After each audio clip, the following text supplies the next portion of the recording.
मध्य रेल्वेवर 3 दिवसांचा जम्बो ब्लॉक सुरू। रेल्वे स्थानकांवर प्रवाशांची गर्दी, तर अनेक प्रवाशांचे यामुळे हाल।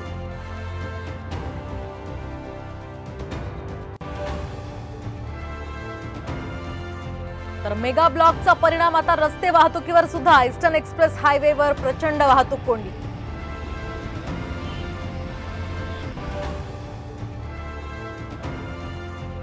पुण्यामध्ये बोगस पदवी प्रमाणपत्रानं खळबळ। बँकेत नोकरी सुद्धा मिळवली। खोटं प्रमाणपत्र देणारं रॅकेट कार्यरत असण्याची शक्यता।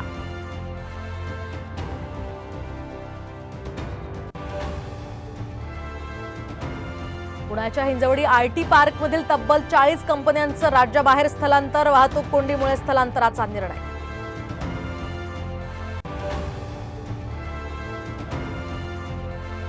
लोकसभा नाकारली, राज्यसभाही लढणार नाही। नाराजीच्या चर्चेचं छगन भुजबळांकडून खंडन।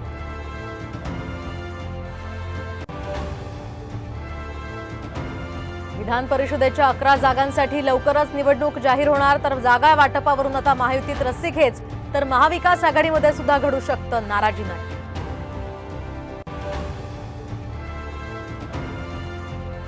तुळजाभवानी देवीच्या अलंकाराची पुन्हा नव्यानं तपासणी होणार। इन कॅमेरा तपासणी करून दागिन्यांची नोंद केली जाणार।